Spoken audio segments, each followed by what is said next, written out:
तो दोस्तों सैमसंग ने फोल्डेबल फोन की दुनिया में एक बार फिर से हलचल मचा दी है। पेश है नया गैलेक्सी Z Fold 7 और इस बार कंपनी का दावा है कि ये पहले से कई ज्यादा पतला, कई ज्यादा पावरफुल है और इसमें एक ऐसा कैमरा है जिसे सैमसंग अल्ट्रा लेवल कह रहा है। तो चलिए आज इसी पर बात करते हैं और देखते हैं कि ये फोन वाकई में कितना दमदार है। लेकिन सबसे बड़ा सवाल और शायद सबसे जरूरी सवाल भी यही है, इसकी जो भारी भरकम कीमत है, क्या वो जायज है? आइए इस पूरी पड़ताल में इसी सवाल का जवाब ढूंढते हैं। तो चलिए शुरू करते हैं और देखते हैं कि सैमसंग ने अपने इस नए फोल्डेबल किंग में आखिर क्या-क्या खास अपग्रेड्स किए हैं। देखिए, इस बार 3 चीजों पर सबसे ज्यादा जोर दिया गया है। पहला, ये फोन पहले से काफी पतला है। दूसरा, परफॉर्मेंस के मामले में ये एक बीस्ट है, मतलब बहुत ज्यादा पावरफुल। और तीसरा, वो अल्ट्रा लेवल कैमरा जो सीधी सीधी टक्कर देता है सैमसंग की सबसे बेहतरीन S सीरीज को। अच्छा, अब जरा इसके कोर हार्डवेयर मतलब इसके अंदर की मशीनरी पर एक नजर डालते हैं। यहाँ पर बैलेंस बहुत ही कमाल का है। देखिए, जब इसे खोलते हैं तो मेन स्क्रीन करीब 8.0 इंच की हो जाती है, बहुत बड़ी। और जो बाहर की कवर स्क्रीन है वो अब 6.5 इंच की है, जिससे रोजमर्रा के काम जैसे टाइपिंग वगैरह काफी आसान हो जाते हैं। अंदर है लेटेस्ट स्नैपड्रैगन 8 एलीट प्रोसेसर, मतलब स्पीड और गेमिंग में कोई शिकायत नहीं होगी। साथ में 16 GB तक की रैम है, तो एक साथ ढेरों ऐप्स चलाना तो समझिए बच्चों का खेल है।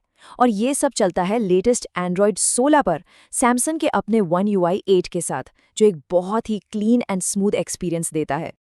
चलिए अब आते हैं इसके कैमरा सिस्टम पर, और सच कहूं तो इस बार का ये सबसे बड़ा अपग्रेड है। इस फोन का सबसे बड़ा हाईलाइट है इसका 200 मेगापिक्सल का मेन कैमरा सेंसर। अब ये सिर्फ एक बड़ा नंबर नहीं है, इसका सीधा सा मतलब है तस्वीरों में इतनी डिटेल कि आप हैरान रह जाएंगे। और मजे की बात यह है कि ये वही टेक्नोलॉजी है जो सैमसंग अपनी फ्लैगशिप S सीरीज अल्ट्रा में देता है। इसे एक फोल्डेबल फोन में लाना ये वाकई एक बड़ी बात है।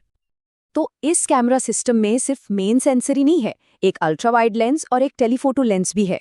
कम रोशनी में भी इसकी परफॉर्मेंस काफी मजबूत है और तस्वीरें बहुत शार्प आती हैं।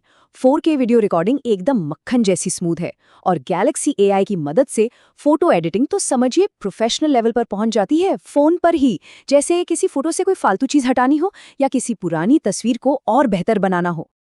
ठीक है, कैमरा की बात हो गई, अब आगे बढ़ते हैं और बात करते हैं फ़ोन के डिज़ाइन, इसकी स्क्रीन और ओवरऑल परफॉर्मेंस की।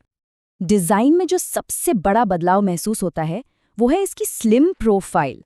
मतलब अब ये फोल्ड होने पर भी जेब में भारी या मोटा महसूस नहीं होता, जो एक बहुत बड़ा प्लस पॉइंट है। Main display 120 hertz refresh rate के साथ बहुत ही ब्राइट और वाइब्रेंट है, तो बाहर तेज धूप में भी सब कुछ साफ दिखता है। और हाँ, इसका हिंज यानी जोड़ने वाला मैकेनिज्म उसे भी बेहतर बनाया गया है, जिससे ये और ज्यादा ड्यूरेबल हो गया है। परफॉर्मेंस की बात करें तो बैटरी है 4400 mAh की। अब देखिए, स्नैपड्रैगन 8 एलीट चिपसेट बहुत पावरफुल है, तो गेमिंग हो या मल्टीटास्किंग सब कुछ मक्खन की तरह चलता है। लेकिन हाँ, एक बात है, अगर बहुत ज्यादा हैवी यूज करेंगे जैसे लगातार गेमिंग, तो बैटरी तेजी से खत्म हो सकती है। वैसे नॉर्मल इस्तेमाल में ये आराम से पूरा दिन निकाल देती है। तो घूम फिरकर हम वापस उसी सवाल पर आ गए, क्या ये फोन वाकई खरीदने लायक है? भारत में इसके बेस मॉडल की शुरुआती कीमत है लगभग 1,74,999 रुपए। तो हाँ, ये कीमत इसे सीधा प्रीमियम फ्लैगशिप कैटेगरी में सबसे ऊपर खड़ा कर देती है। तो फिर सवाल उठता है कि ये फोन आखिर किसके लिए है?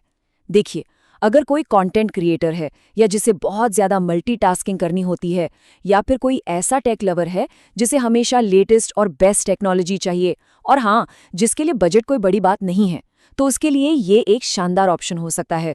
तो फटाफट से इसके फायदे और नुकसान देख लेते हैं। फायदे: जबरदस्त 200 MP कैमरा, प्रीमियम और पतला डिजाइन, मल्टीटास्किंग के लिए बड़ी स्क्रीन और गैलेक्सी AI के कमाल के फीचर्स। नुकसान: कीमत बहुत ज्यादा है, इस बार S Pen का सपोर्ट हटा दिया गया है और हैवी यूज में बैटरी थोड़ा कमजोर पड़ सकती है। तो फाइनल फैसला क्या है? देखिए, Z Fold 7 बिना किसी शक के अपनी कैटेगरी का सबसे अच्छा फोल्डेबल फोन है। ये उन लोगों के लिए एक बेहतरीन चॉइस है जो एक नेक्स्ट लेवल फोल्डेबल एक्सपीरियंस चाहते हैं और जिनके लिए कीमत एक सेकेंडरी चीज है। और अंत में बस एक सवाल छोड़ जाते हैं, क्या कभी फोल्डेबल फोन पर स्विच करने का ख्याल आया है? ये सोचने वाली बात है क्योंकि यही शायद मोबाइल टेक्नोलॉजी का भविष्य है।